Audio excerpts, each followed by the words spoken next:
Before the government came after comic books in the 1950s, EC Comics kicked the hornet's nest and went after the federal government. Is this the beginning of the Comics Code? Let's find out.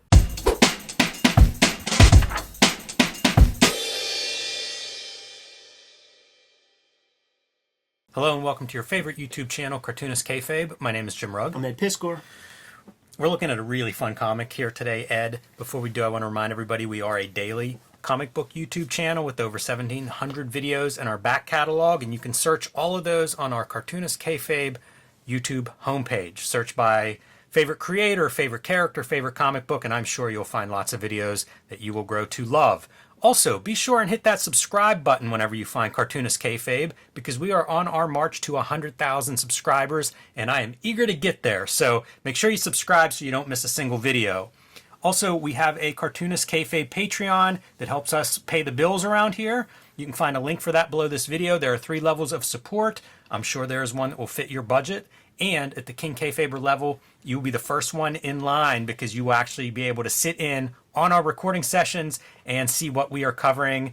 If you want to add it to your collection, you'll be able to do that before the Kayfabe effect. That means rare items disappear or they go up in value. You want to be the first one in line if you want to add that to the collection.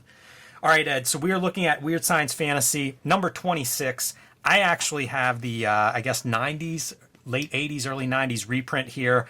Weird numbering system on the reprints, but we are going to go with the library collections, these nice box set editions. Yeah, the Russ Cochran joints. They really show off the artwork perfectly. Oversized, black and white. These are beautiful. This is the first one I ever scooped up at the Woodlawn Flea Market. $8 for a 2-book set, man, in like 1994 or something like that. Man, one of my prized possessions. Dude, that's one of the greatest like deals Oh, yeah. of all time. Also, I love the EC sci-fi books especially, and man, I think this is a great way to enjoy them. But the reason we're looking here, Ed, it's UFO disclosure time, right? This is one of the more unusual EC comics in that it is a whole bunch of just 1- and 2-page short strips, and it's based on allegedly real encounters with UFOs and flying saucers, I guess up to about 1952 or so. Yeah. And it's just this like bizarre comic book, you know, like even within EC's publishing range, this feels like a one-off. Yeah, the aesthetics even of this cover, it feels like those like, you know, Confidential magazine, yes, or those kinds of, you know, expose, like a tabloid really. And this is really when stuff is getting started. The cool thing about the Russ Cochran stuff is they get like Bob Stewart and a bunch of those great dudes from like Squatront and Comics Fandom to sort of give you context for, you know, what you're reading. So there's a good like 3-4 pages of this edition that is dedicated to this issue specifically because it was, you know, it's an interest. The sci-fi books were Gaines and Feldstein's favorite things to do. Lost leader type shit, they didn't make any money at all with these things, but it was like their passion, and you know, they're believers. They really desperately wanted to believe that the aliens, all that stuff were going on. So in the back matter here, I think it is Bob Stewart who does the interview, and it's from correspondence from over periods of years with Gaines and Feldstein and letters that were written. So that's where he's pulling this information from, and it said that they commissioned the kind of like the Bob Lazar of the day, this like former Air Force guy. Donald Kehoe. And I say that name because for people who are into conspiracy or into UFOs or history, this is a big time dude. You know, Okay. like this is a significant historical figure to UFOology. I don't know the exact title, but he was writing about this stuff as an ex-Air Force guy. Right, And exactly. so just like Lazar, he was connected. it was one of my questions because my reprint doesn't have any of that background information. And I was reading this and I'm going like, where are they getting this information? Because these are... Because it could be kayfabe, right? Like it could, well, it could be, but... Like what I meant was, you watch the pilot of X-Files, and it says, like, based on a true story and stuff. So, like, they could have chosen to do this thing where let's make it look real, let's make it look legit. But it does come from an actual source. And they paid this guy thousands of dollars to hang out with him. They said, like, $4,000 or $5,000 to spend a day with him to transcribe the things he said. And this was a very successful comic for them because, you know, like that guy was the Bob Lazar of his day. There were the Joe Rogans and the Art Bells of radio who really promoted this thing heavily. And in fact, there was a guy, like it's in that back matter stuff again, where somebody who was involved in, up to this point, I guess maybe like Fire in the Sky was like our generation's most popular abduction story or whatever. But there was one before. It was like something about like some Barney Hill or something. The guy who was involved in that in a couple previous issues than this had like just letters in like as a fan, which probably doesn't speak to efficacy Right. of his encounters or something, but people were watching, and this is one of the most popular issues.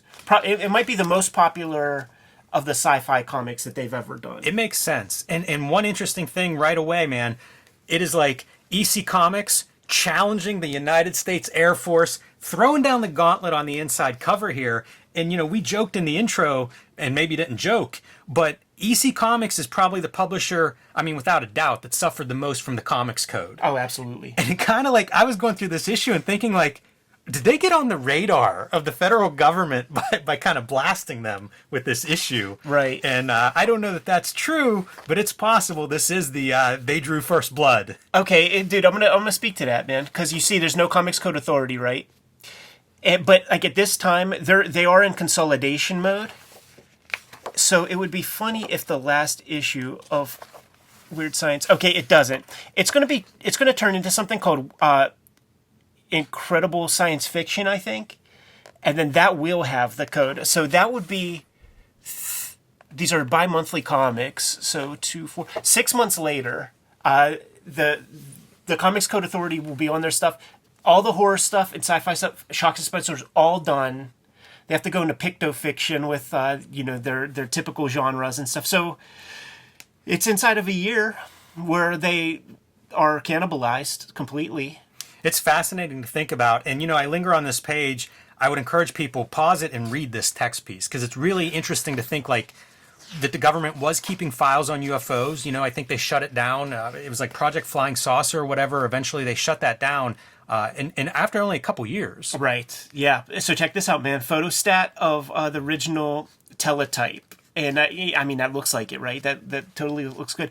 Jimmy, when you were a kid, would you get those books out at the library that had like all redacted pages and shit? I would, Ed. Yeah. I loved all that stuff. I mean, look, same with Bigfoot's, like all of that stuff that fit in the kind of unsolved mystery. I was into that. Of course, they were great stories. When I was a little kid, like getting those books, because those would be in the adult part of the library. Like it was a big deal when you could finally go to that section, and that would be the stuff that I would pick out. But I still didn't quite understand how print worked, so I'd be like looking at the other side of the page in the light to see if I could see the handwritten type or the handwritten writing or the bevels and impressions from the typewriter. All right, so right away, like the way this is formatted, like I said, it's all 1 and 2 pagers. Major airline disaster that they blame on the construction, the structural design and construction of the jet that went wrong. It's incredible the stories that are in here.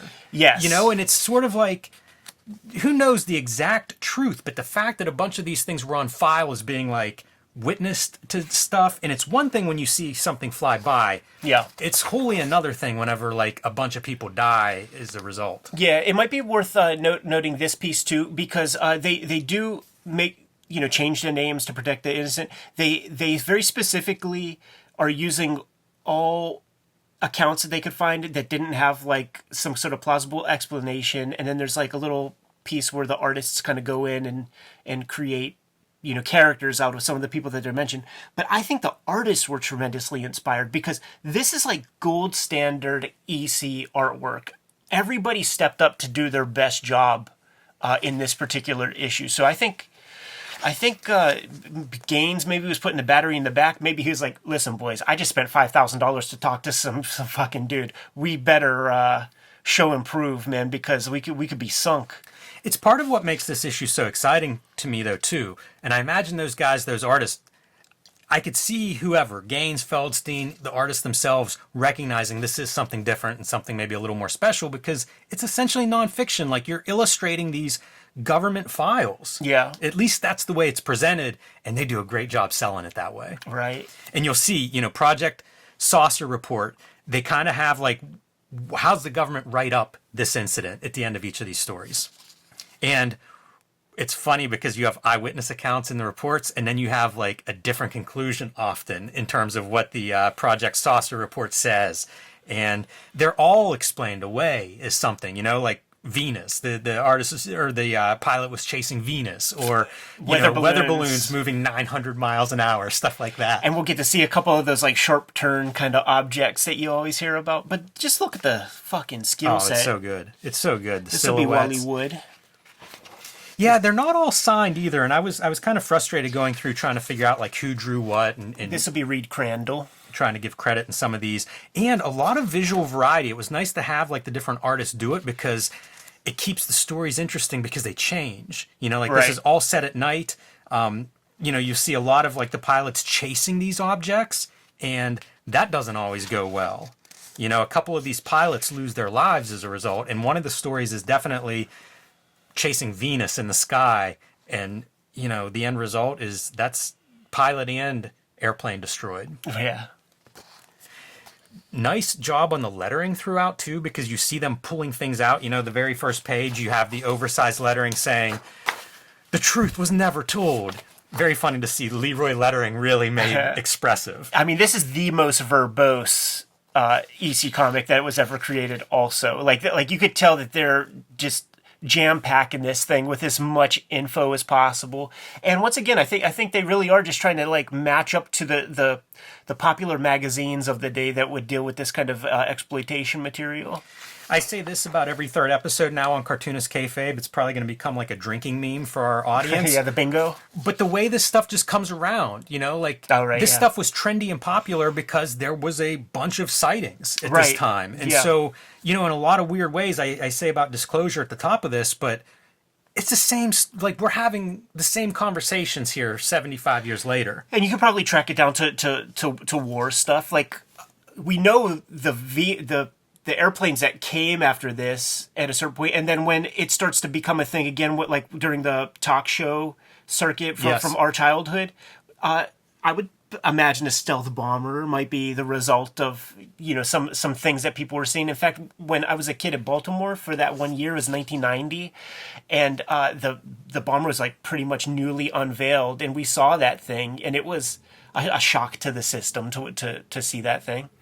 I love whenever they're like trying to figure out how to draw this stuff, and both make it interesting, but also like, how do you draw? I don't know what a flying saucer looks like. Right. So you see things like above the landscape, or in some cases, the carnage of the aftermath of some of these incidents. Even here, this incident is explained as weather balloons that were moving, in 300 mile per hour winds in order for them to have the speed that was observed. And so you get like the artist interpretation of what happens to somebody on the ground at 300 mile per hour winds.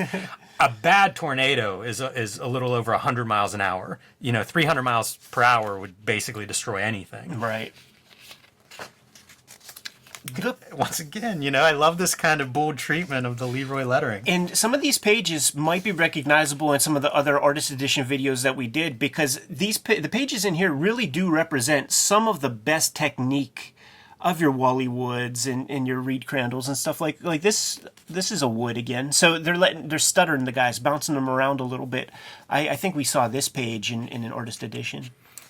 Yeah, and they give the information of like where these things actually take place, so you do get a sense like you could look up probably any of these incidents and actually find stories on them. I was doing some work, man. I was putting in that Kehoe dude's name, putting in the guy who was like at the famous sighting from back then, and like the books that come up are these like Vanity Press print on demand like things, but they look like sexy in a conspiracy theory sort of mindset, but I bet or like one run-on sentence inside and shit like that. Well, that's what you get too, is like origins of some of the conspiracy theory stuff, and that's when it would have been very fringe or very Vanity Press, and that stuff, like everything else, has evolved a long way, but interesting to see those roots of, and a lot of that comes back to the very early popularization of stuff like UFOs. You needed somebody to sort of propagate this, and you have your Art Bells and things, but like that has always been considered niche and sort of like a fun trifle. I would hope that people don't take it like extremely seriously or something like that. But there were these radio programs that really were earnest about it. This is pretty fun too. So Project Saucer closes quickly, right? Like this is 1950 and they're talking about that going down, which was the Air Force, taking record of these kinds of sightings. But then replaced by Project Grudge, and then I think Blue Book is Grudge / Blue Book. So it's changing things maybe to throw somebody off the trail, but it's not that it goes away. Right. It may morph. It may maybe switch departments as to who's tracking this stuff down or where those records are being kept. Glad you said that. In the back matter stuff, they cite some of the UFO unidentified flying objects. So quite literally that there were naval weather balloons that the Air Force didn't have knowledge of. So there was some back and forth with that, where one hand didn't know what the other was doing. That was able to legitimately explain what some of these pilots were seeing. So once again, sometimes stuff is rooted in fact sometimes. Or maybe, you have a situation like that happen once and it went over, so do it again. Yeah, interesting. And not to take for granted the EC artists' role in all of this, I love whenever the EC artist would get these pages and the lettering would be on them. So essentially you kind of had a layout as to where you're going to draw, but they would still find ways like, oh, we have a tall tower, let's break the top of the border a little bit, really emphasize the height of that tower. I like those little touches of that sort. It would be Ivan Brunetti who says that the 22 panels that always work do not always work in terms of comics, but it works in a situation where you have to try to make a page like this interesting, where, imagine that without the images. You're served that as the artist. Now you got to make it look cool. Good luck. And this panel in particular refers back to an earlier story. So again, there's a real context for these things happening in our world. The idea that some of these people may be affected by the same incident or a similar location. It's just a fascinating comic. I'm surprised that there's not more of this stuff. It reminded me a little bit of the DC big books that they used to do. Sure, yeah. Where they would have, 2-3 page stories and different artists.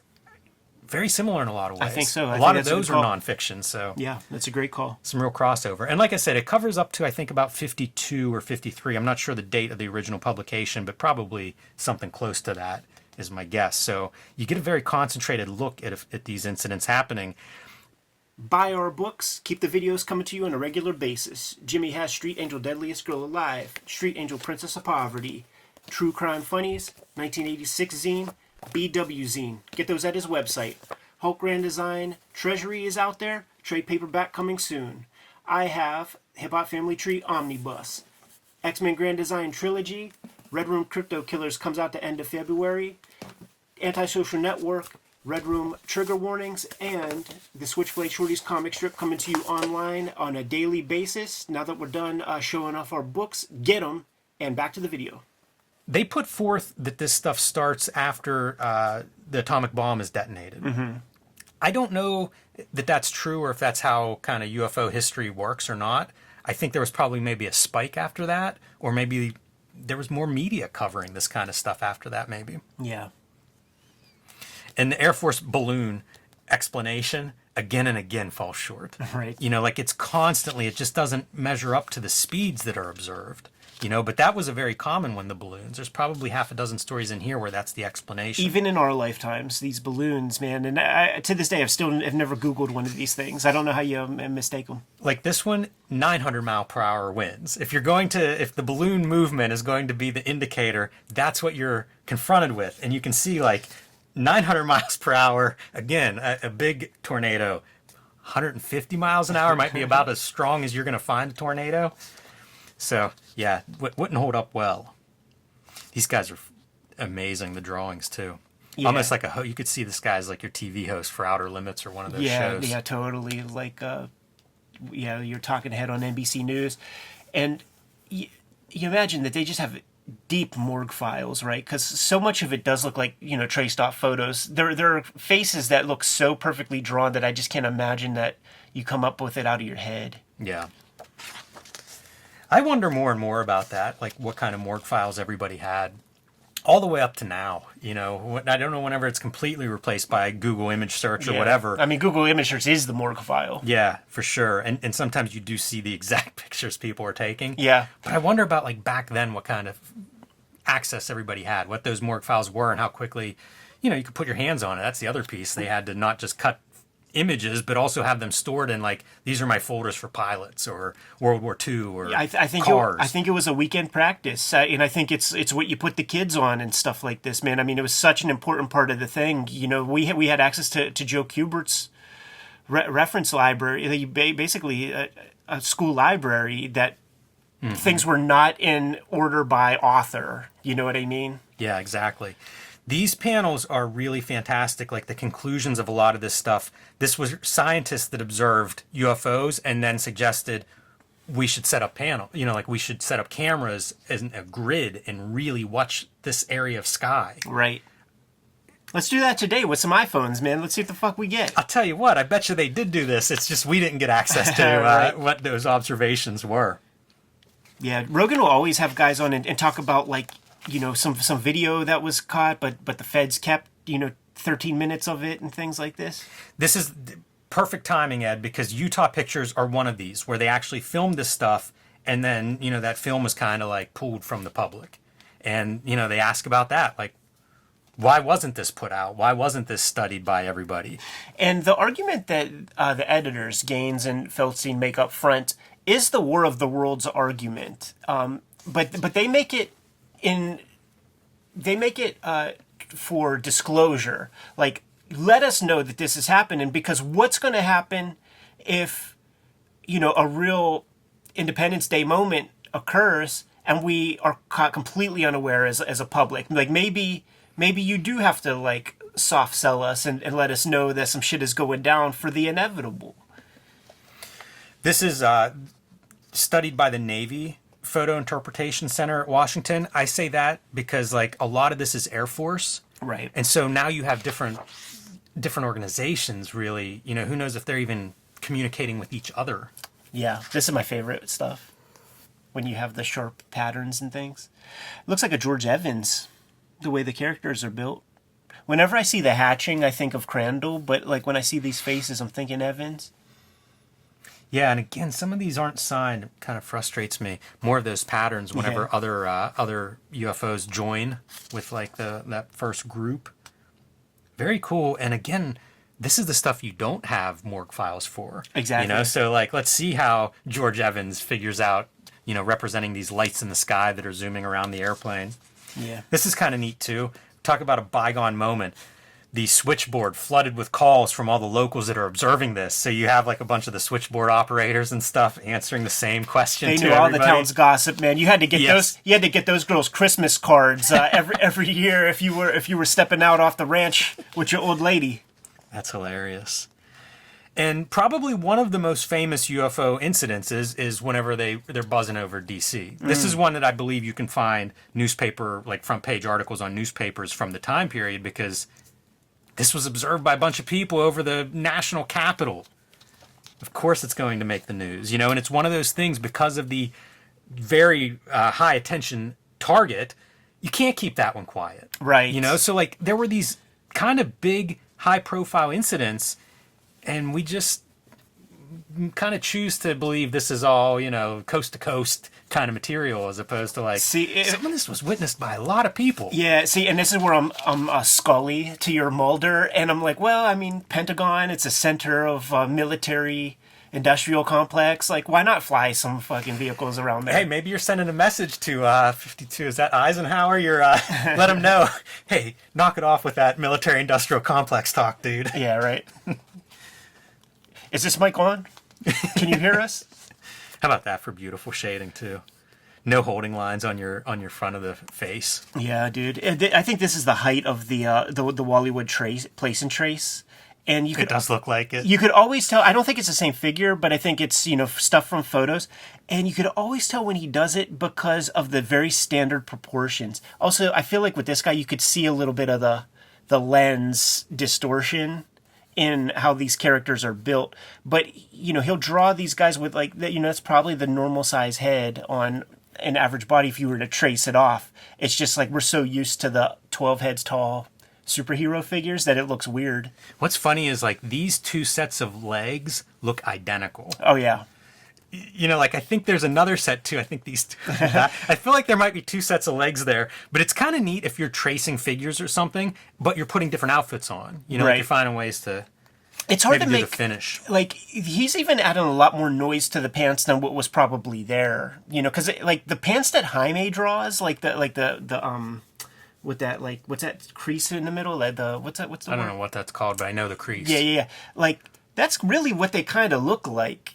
You know, and it's very simple, like 2-3 lines, but it never translates into superhero comics or stuff like this. It's kind of fun too to see like, well, what kind of fashion was actually out there. A lot of uniforms, but also like a few variations here of the sport coat. I think it's called pleated. I think that's what pleated is.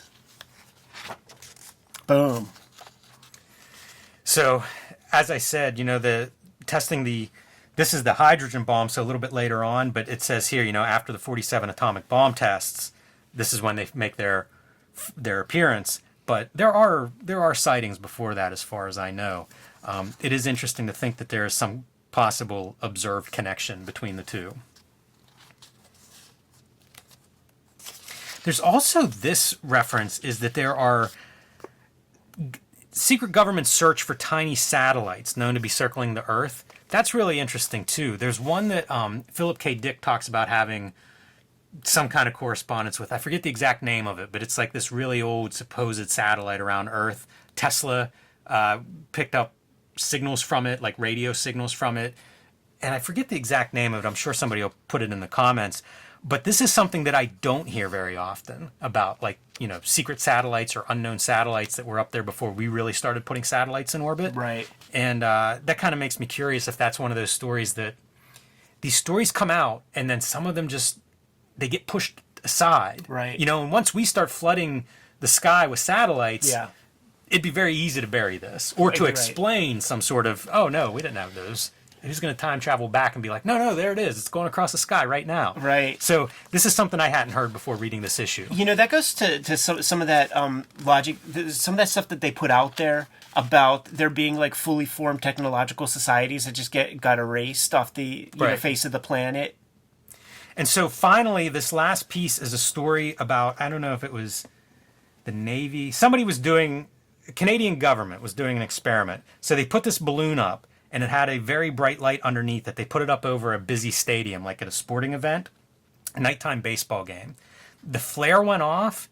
Nobody noticed it. Not one call about this incident. And so their thing is, people just don't look up in the sky. Yeah. Like the implication is there may be a whole lot of activity going on unnoticed because we're not looking for it. And there's light pollution. Like, man, how beautiful is that sky out there in Maui during the Comic-Con, right? I just saw a picture of one of those from like the top of the volcano, and I didn't know there were that many stars. Exactly. Unbelievable. But it's kind of a great way to end an issue like this with the idea of like, hey, start looking up because this experiment proves that we're not really paying attention.